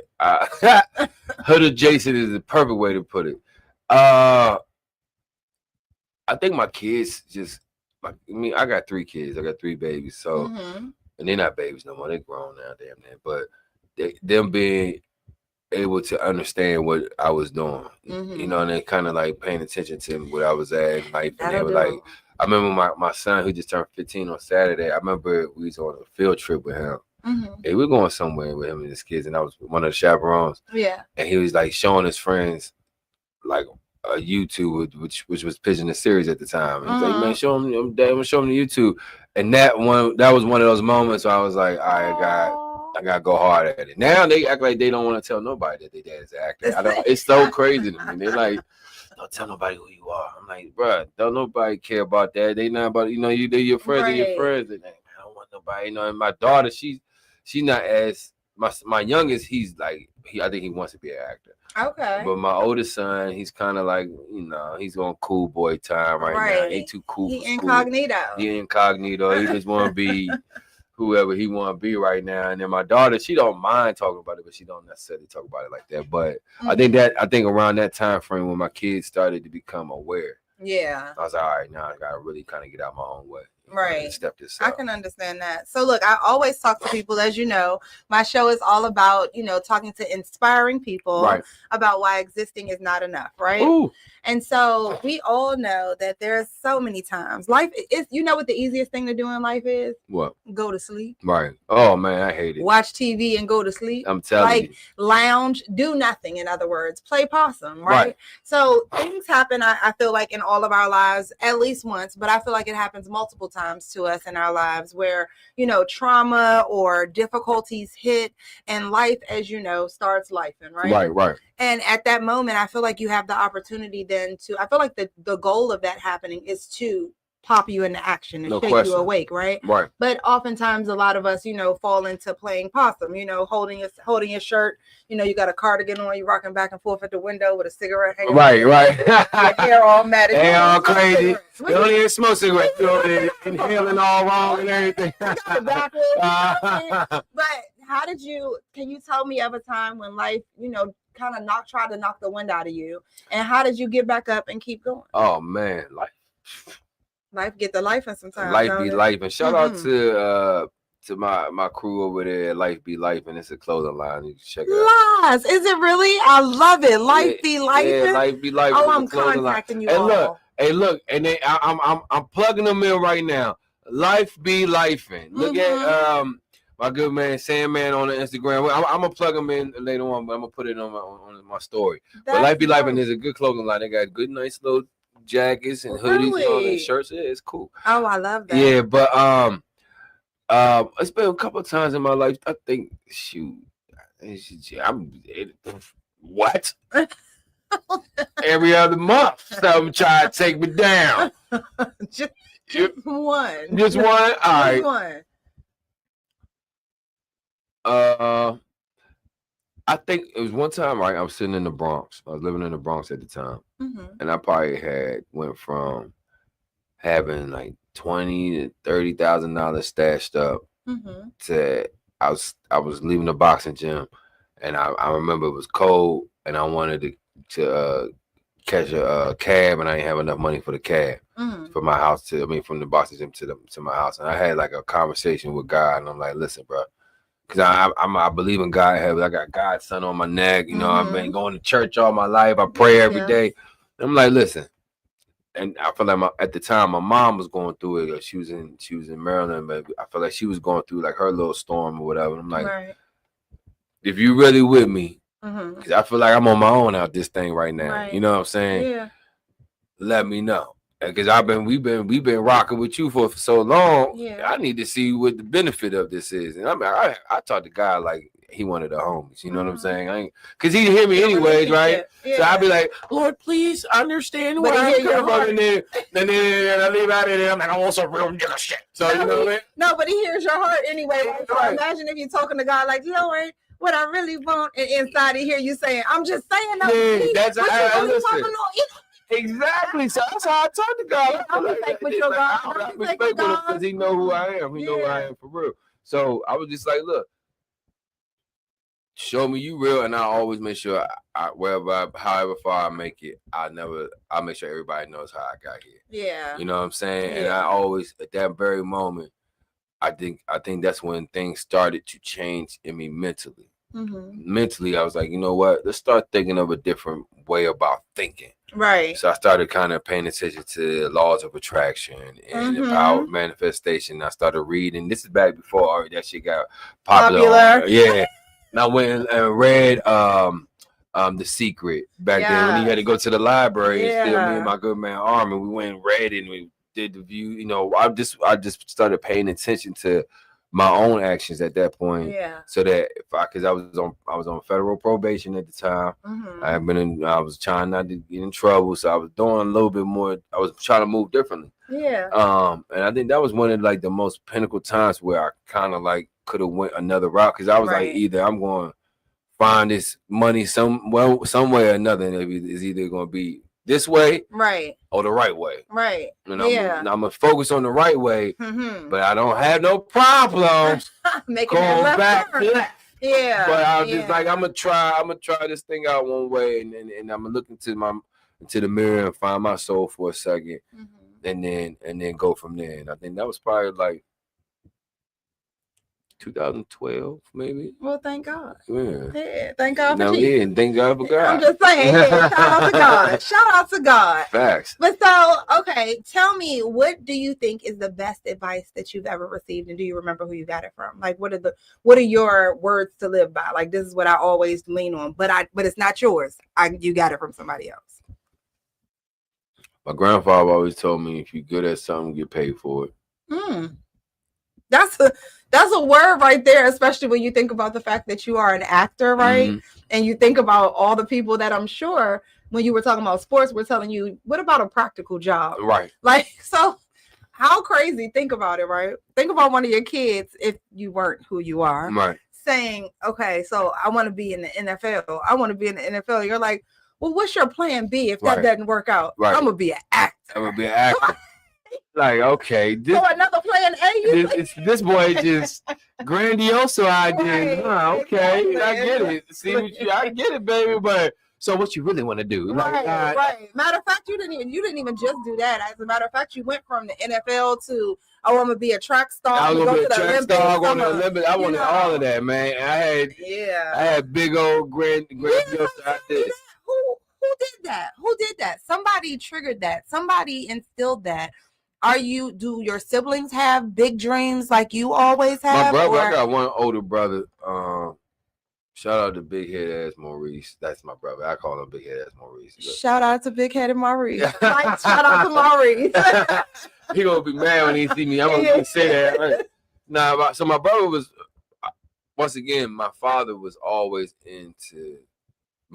a professional musician. Right. My whole life. Right. So I knew the artist game. I have a father as a professional guitarist. And I had an uncle who was in music as well. I kind of got out of it, but my father used to like play in the band, travel with different bands and different artists and stuff like that all through California. I mean, while living in California the whole entire time. So when I moved from Cali, my father stayed in Cali. So when I would go back, I always seen what the artist life was like. You know what I mean? So is that where the saxophone came in? The saxophone was definitely a part of me. Can you still play? Is the real question. You know what? Here's the thing. That's the question. Here's the thing. Can I play in a solo setting? No. Okay. If you're asking me to put if you want me to do something spectacular, it ain't gonna happen. I think if you give me a couple of years and just going back at it, I could probably get nice again. But nah. Well, here's a good question. Could you hit a good hot cross buns for me if I had a saxophone? I'm saying. I probably could. I'm saying because I could. If you give me a violin, I will hot cross buns down. Okay. I'm just saying.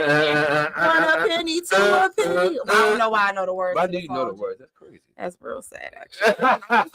I have a lot of unnecessary knowledge. I ain't mad at you. I forgot the words. That's crazy. You made me stop looking. I was like this. So I never learned to read music. You know how they taught you to read music? No, I would read the words.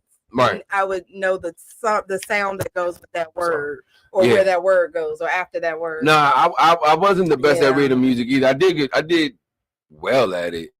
But I wasn't like. You said they didn't kick you out the band. No, they didn't kick me out the band. I can read something. I can read a little bit. I think I played in the band probably all the way through high school.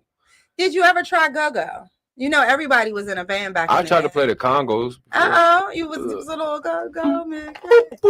Yeah, see, I thought I was him. So let me tell you, somebody just posted the other day. You cannot just go on Amazon and order some congos. You can't. And sit at home and take some pictures and post them on the internet and say that you play in a band. I play in the band. Yeah, I'm a percussion player. I'm a percussion player. I'm him. You know what? My good man used to play in some good bands. Some go-go bands. You know, everybody in high school used to play in a band somewhere. Some. Do you have a favorite go-go song? I I do. I probably got like 30 of them for real. Off the top, you got to pick one though. You got to pick one quick. Which one would you pick? 98 Dope Jam. Okay. I could take that. At least you didn't say. Let's see, what would be a bad one? I think my last really bad one was probably that like somebody Sexy said. Lady. Yeah, I don't think that's man, like. I feel like if I ask you your favorite go-go song, it shouldn't be. Nah, I mean, I guess. Don't get me wrong. Sexy Lady did come out when I was in high school. I was about to say it depends on your age. So I mean, that would be wouldn't be. I can understand why it is a good song. It is a cracking song. Like back, I think Sexy Lady came out like my junior or senior year.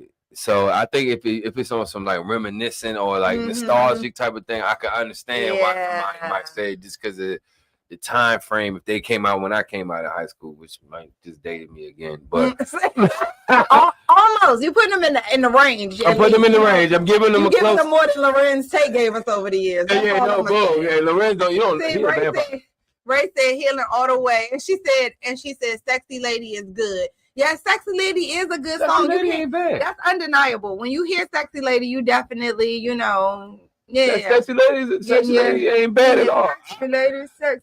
Yeah, I like that. I go back to. I like. What's yours? My favorite song. I have to stick to Unabomber for real, but that's not really my favorite song though. But I have to say Unabomber because that's always been it. Can you pick a new favorite song? Is that how that works, or I don't know? Is it like Loyalty? No, it might be. I don't know, because Go-Go is so forever like classic that everything that you hear sometimes it just be like, damn, I love this song. I low-key feel like Doing the Butt should be my song because I used to love that song. I'm telling you, when I was in elementary school. You feel like that's the biggest Go-Go song ever? I think it might be. Yeah, I think Doing the Butt is probably the biggest Go-Go song. The reason I say that is because see Chuck right there. Oh, definitely. No, he's the biggest Go-Go person. Entity ever. Yes, period. But with regard to song, like I remember going to the theater to see School Days and seeing, them playing Doing the Butt, and there's nothing like that. School Days was that was saying. Remember, that's what I'm telling you. Like Go-Go was everywhere. I never felt more DC pride in my life. I was like, that's right, Southeast, you know what I'm saying? Yeah, we all right, you know what I'm saying? Southeast out here, we ain't playing no games. I was happy as I don't know what with my friends at the theater. Man, that was true representation of DC, you know what I mean? Whereas now, like you were saying earlier about how, Go-Go is its own genre of music. Right now, they have a petition going to make Go-Go its own genre of music officially because it's not considered one. But that doesn't make any sense in the world to me. Does somebody have to okay you making a genre of music? I mean, there's a thing called trap pop, for Christ's sake. Like, you know what I mean? They have all these other things, subcategories that have been created. There's no reason for it to not be. Why do we need signatures to say Go-Go is a genre of music? Because drill music, they call it drill music, right? Right. They don't never say. And I don't remember signing a petition for hip hop. I mean, I love hip hop, and I definitely would have signed a petition, but I don't recall signing. It hasn't been one. Yeah. So that's why it's madness to me. It's weird how they treat Go-Go though, because it's like so crazy. Yeah. I tell everybody that my big thing is it's weird to me that you can come to DC, right? And if you don't go to a club or intentionally go somewhere, you can go your whole visit and never hear Go-Go music. It is. Whereas if you go to Nashville, you're going to hear country. If you go to, I don't know, Jamaica, you're going to hear some reggae. Right, you know what I mean? No question. If you go, you're going to hear Afro beats. You're going to hear Cali, you go to the Bay, you're going to hear hyphy and all that. You're definitely going to hear all of that, right? So why is it that when you come to DC or you go to New Orleans, right? That's my other one that I always say. You're going to hear second line. Right. When you come to DC, how come when you land at Reagan National, you don't hear Go-Go music? It's because they don't want us to be. They don't want Go-Go here no more for some reason. You see how they be doing like Georgia Avenue? Well, I guess they kind of got that up out of there. But they were trying to get that's a classic corner right there. Yeah. You know what I'm saying? With on Georgia and Florida, with that, the Georgia and Florida cross section right there. It definitely you got that Howard, Howard right there, and then the just that corner where they just had the music playing. As soon as you cross it, you on Georgia Avenue. Yeah. You know what I mean? Literally. And it's weird that we don't have more places like that where you just cross. As soon as you get across the street, it's somebody playing something. You know what I mean? Like, yeah. I don't know. It's weird. Like, That's we don't very get peculiar, right? Yeah. Especially because, it's funny. I was talking to Tina last week about, why do you feel that support isn't as extreme or as solid as it could be here in the area for local artists. And we were talking about how for local clothing brands, though, we hold it down. Yeah, we do. We will wear every year. Shout out to all my clothing brands. Yeah. Like the shooters, the all days. My good man over there, Zaza, with the snacks. Rohan. Oh yeah, and Liam, I seen them. Yeah, that's my squad, man. And then shout out to Greg and them over there. Yeah. Why am I going blank right now? This is crazy. The one we just said. No. Oh. It's gonna come back to me. Shout out to Greg and them. Greg and them, man. Greg What I mean. It's gonna come back to me in a second. Yeah, I don't know why. If not, he'll come back and we'll put it in the comments.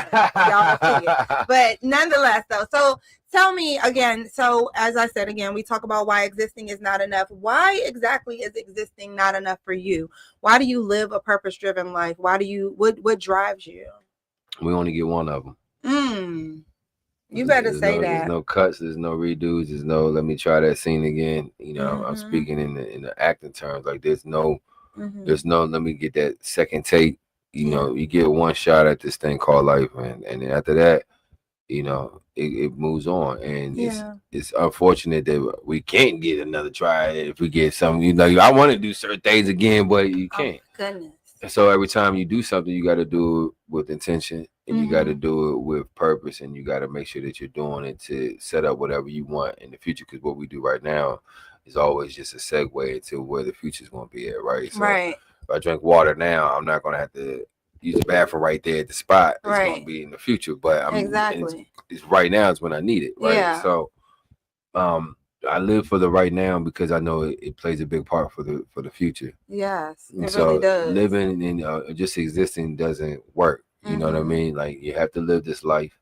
You gotta enjoy it to its highest bidder because we don't have no exact expiration date. But every one of us will expire at some point. Right. That's especially if you're here right now and you can hear this. Like sooner or later we will be all in the next round, but until then, while I'm physically capable, I'm trying to do everything possible to try to get what I consider a good life out of this, and it's not gonna stop until I get to that point. I love that. Yeah, serious business. That's dope. So tell me, now you have 3 children, right? What if you couldn't leave? Well, you don't. Those aren't the only people watching you, obviously, but if they couldn't remember anything else about you, right? But 3 things. Not your name, not nothing. Like your name would have to be one of the 3 things if you pick that. But of the 3 things, what would you want them to be if you could pick 3 things only that these children could remember about you, or that the world could remember about you, but more importantly, the children? More importantly, my children. Yeah. I want them to remember love. I want them to remember royalty. And I want them to remember passion.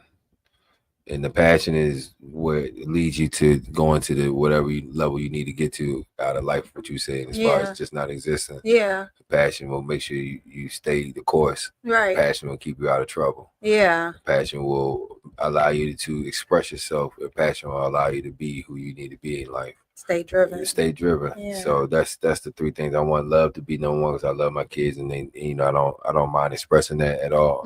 Some men are like, "Oh, I'm a strong man. I don't want to." Right. I don't got time for it. I want to raise dysfunctional kids. Yeah, exactly. I want to create toxic masculinity. Like I don't got time for that. My kids know I love them, and I make it very clear that why I love them. And I think that those are the 3 things that. And as far as royalty, I tell all my kids every single morning or every night, go to sleep like a princess or a prince, and you wake up like a queen or a king. Because you sleep at night. The princess and the prince sleep comfortably at night. Yeah, they don't have the same worries as anybody else when they go to sleep. But then when they wake up, you got to wake up as somebody who's ready to go to work and lead the kingdom. Hey, that was a word right there, Q. That was something right there. Yeah. For real. Like Yeah, you go to sleep like a prince or a princess. You go to sleep without a worry on your mind, without a care. No care in That's the what world. we all need to embrace that. Don't y'all think so? Like that was good. Yeah, I love you that. go to sleep without a care on your mind, like a prince or a princess. In my case, a princess. Princess. And then you wake up like a queen, like a boss, ready to conquer that world, ready to go handle it. Let's go over, and then you go back to sleep the same way. That was good. Yeah, Q. so I say that every night to them. Been saying that since they were like 3, since they can respond. Yeah. So I try to make sure that they remember royalty every time. They're older now, you know. My oldest is about to be driving and all of that, so they older, and I still say it to them, and they still respond with it because I still want them to understand. I text them every day while they're at school. Just don't forget who you are, you know, because you know you can get influenced a lot by the people that's around you, you know, especially and they're all in high school. Well, one is in middle school, but 2 of them in high school. So you know, I'm like, look, are they in school together? No. Well, one of them goes to Dunbar in Baltimore, and the other 2 go to one goes to Edgewood High School and one goes to Edgewood Middle School. So the one that goes to Dunbar, he's there where they're playing football. You know, that's the one that just turned 15 on Saturday. Happy birthday! Yeah, happy birthday to my man. But and then the other 2, they're close. The schools are right next to each other though. Oh, that's cool. And they were, because my daughter's older than my youngest. Of course, he's in the 7th, she's in the 9th. So now, so they went to school. All 3 of them went to school most of their life together, but then they started splitting up. That's long ago. Oh, but the youngest and your daughter will circle back. They'll be back together. Yeah, when she's in 11th and he's in the 9th. Yeah, in 9th grade, and then and then 12th and 10th, they're gonna be doing the takeover. Right, exactly. Exactly. So, okay. Now, this has been a great conversation. I've enjoyed it. I hope you have enjoyed it also, sir. I'm so happy to finally have made it up here, man. You know what I mean? Like, and it's beautiful. I love the studio. The studio is dope. Thank you. And you look beautiful as well. Well, thank you. Thank you. I bathed just for you. I appreciate that. I combed my hair and everything. Oh, that's what's up. Yeah, it looks nice. It looks nice. You look healthy. And flourished. No, but so seriously, you're like, I really appreciate you. I really appreciate you taking this time.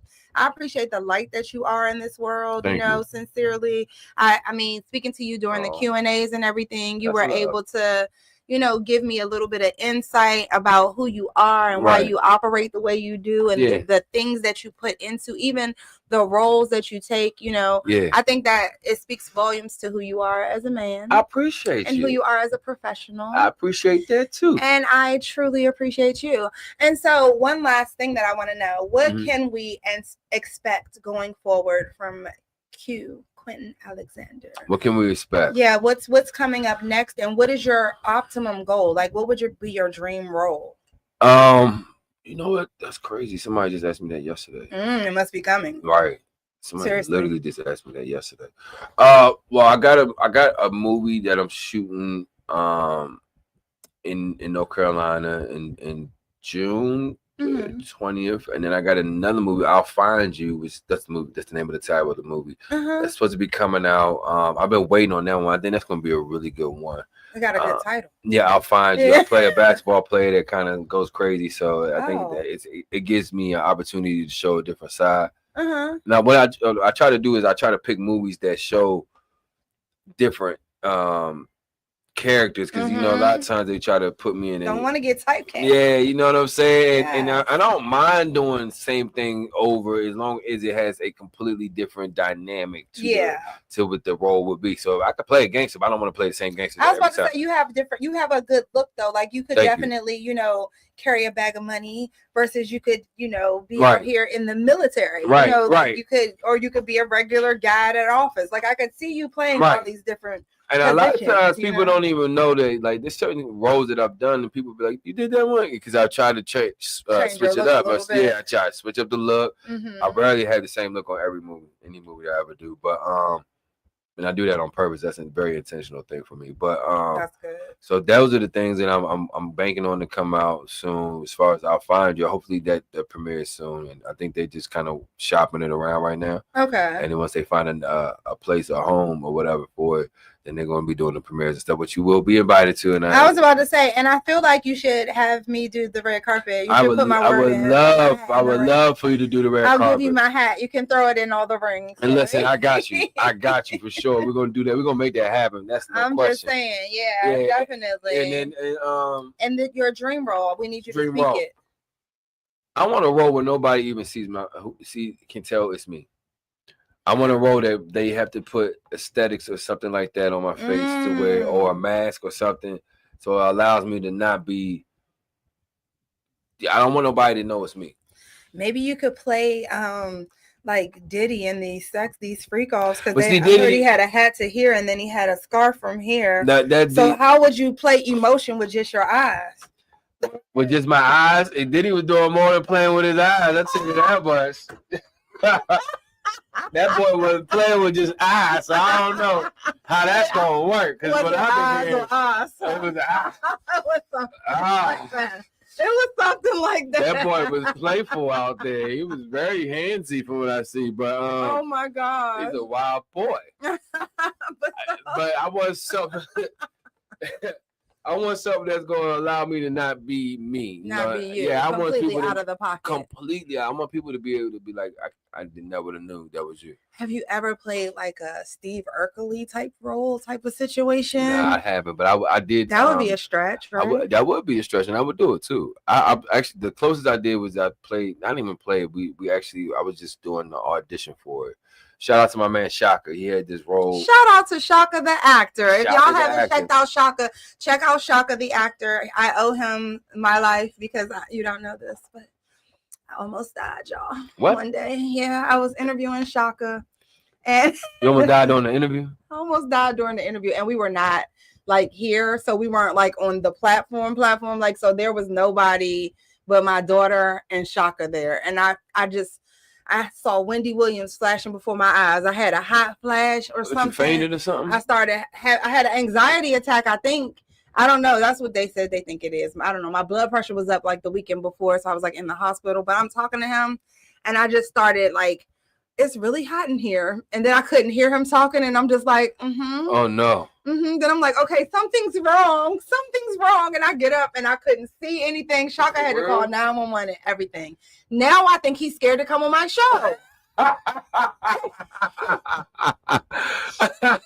everybody please tell Shaka the actor that like I have cupcakes and everything. There's snacks.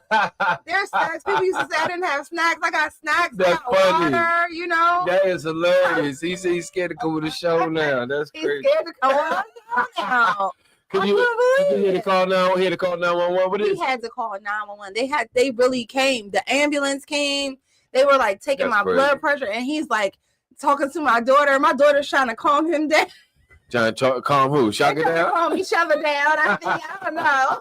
I told him he could play an EMT now. I prepared him for his next role. You got him together, right? I'm just saying. Yeah.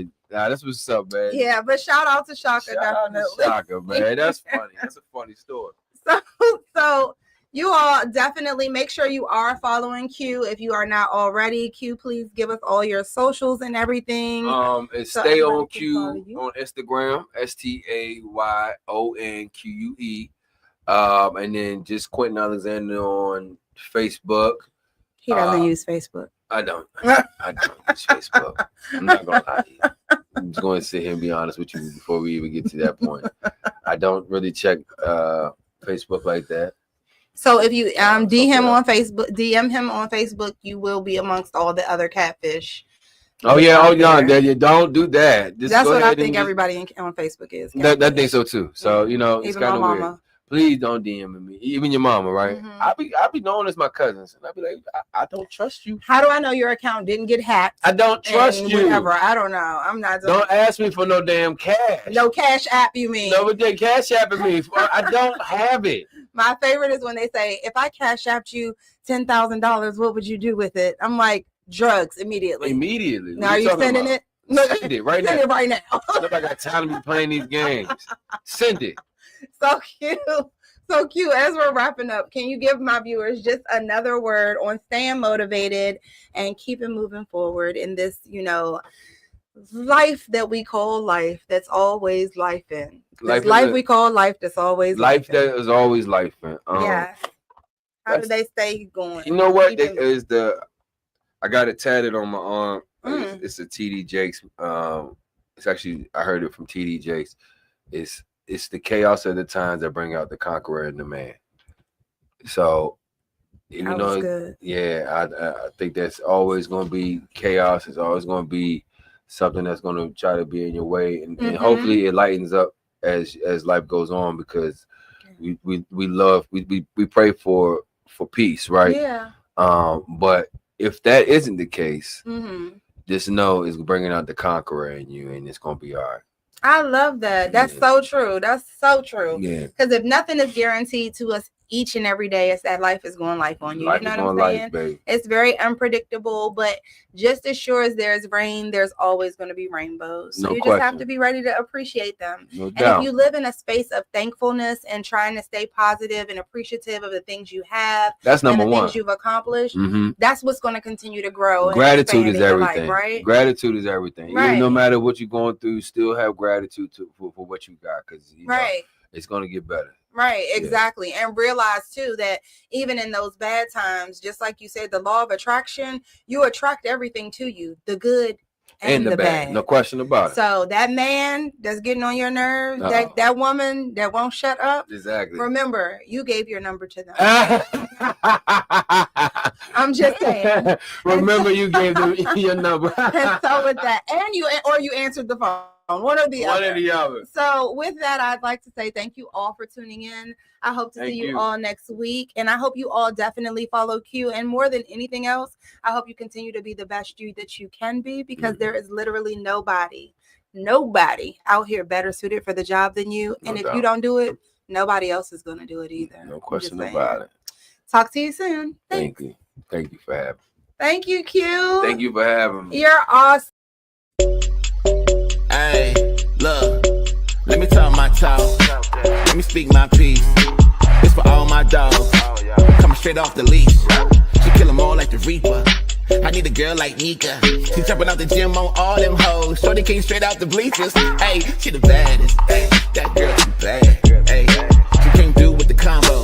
Cause shorty too lavish. Hey, that girl she the baddest. Hey, that girl too bad. Hey, look, she came straight with the combo.